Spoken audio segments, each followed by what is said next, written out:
Magical joint line. बहुत दूर एक टापू पर बहुत सारे शेर रहते थे। उन सब का रंग एकदम सोने जैसा था। उन सब शेरों में से एक शेर उन सब से आकार में बहुत बड़ा था। वो बड़ा शेर उन शेरों का राजा था। एक गांव में मिश्रा नाम का एक आविष्कारक रहता था। मिश्रा की उसके घर की ज़मीन के नीचे उसकी लैब थी। वो वहाँ हर दिन कुछ न कुछ नया बनाने की कोशिश करता। कभी वो रोबोट डाक बनाने की कोशिश करता और कभी वो कुछ नया प्रयोग कर रहा होता तो उसमें आग भी लग जाती। उस गांव में एक लालची बदमाश सेठ रहता था। सब उसे चंदू दादा कह के बुलाते थे। चंदू दादा गांव के रोड्स को ब्लॉक करके बैठ जाता। जब भी कोई उस रोड से गुजरता चंदू दादा उससे पैसे मांगता और पैसे लेने के बाद उसे जाने देता। एक बार एक आदमी अपनी बाइक पर उस रोड से गुजर रहा था तो आगे चंदू दादा और उसके गुंडे रोड ब्लॉक करके खड़े थे। जब वो बाइक वाला आदमी वहां पहुंचा तो चंदू दादा बोला, अरे ओ चल पैसे निकाल पहले, फिर इस रोड से जाने दूंगा। तो वो बाइक वाला आदमी बोला, सेठ जी मेरे पास बस थोड़े से ही पैसे हैं। मेरी माँ बहुत बीमार है, मैं उसकी दवा लूँगा इन पैसों से। मैं अभी अपनी माँ की दवा लेने जा रहा हूँ, मुझे जाने दें। उस आदमी की बात सुनकर चंदू दादा बोला, इसकी बाइक भी छीन लो और इसे बताओ कि इसने किस आदमी से पंगा लिया है। जाओ इसे पीटो। उन गुंडों ने बाइक वाले आदमी को बहुत मारा। वहां गांव में मिश्रा एक नए उड़ाने वाले रोबोट का आविष्कार करता है और मिश्रा उस रोबोट के अंदर बैठ जाता है और उसे उड़ाने लगता है। उसे उड़ाते उड़ाते मिश्रा गांव से बहुत दूर निकल जाता है। जैसे ही मिश्रा थोड़ा आगे जाता है तो उसे वो सोने के शेरों वाला टापू नजर आता है। तो मिश्रा उस टापू को देख के सोचता है, अरे यहाँ इस टापू पर तो बहुत सारे शेर हैं और वो भी सोने के, और एक शेर तो आकार में बहुत बड़ा है। मुझे लगता है कि ये इन सब का राजा होगा। अच्छा मैं थोड़ा आगे जाके देखता हूँ कि ये शेर करीब से कैसे दिखते हैं।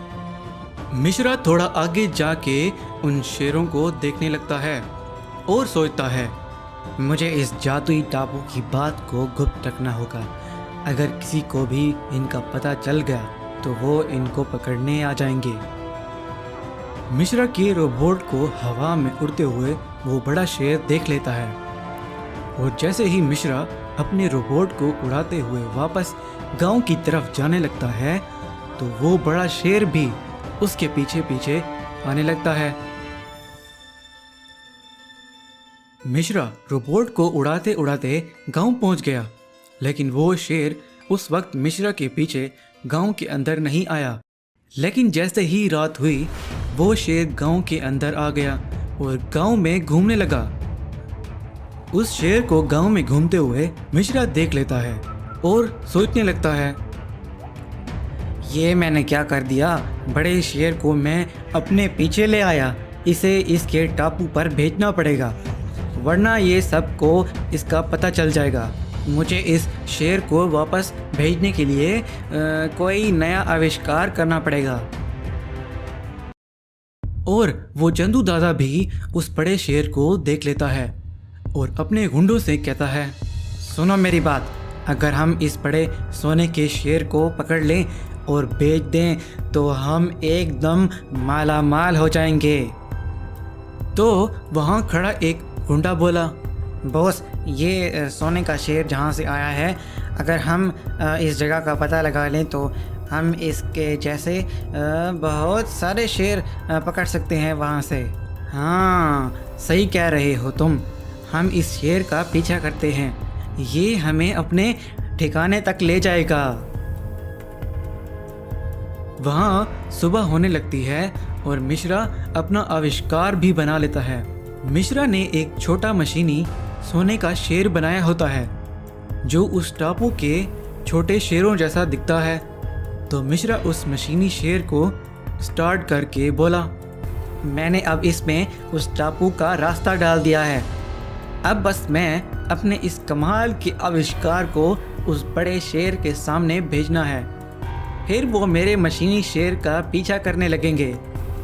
जैसे ही मेरा मशीनी शेर उस बड़े शेर के टापू पर ले जाएगा, उसके बाद दिखाएगा कमाल मेरा मशीनी शेर। वो बड़ा शेर मिश्रा के मशीनी शेर के पीछे पीछे चलने लगता है और चंदू दादा उस बड़े शेर का पीछा कर रहा होता है। ऐसे ही कुछ देर में वो उस टापू पर पहुंच जाते हैं। तो वहीं चंदू दादा के दिल में उन बहुत सारे सोने के शेरों को देखकर लालच आ जाता है।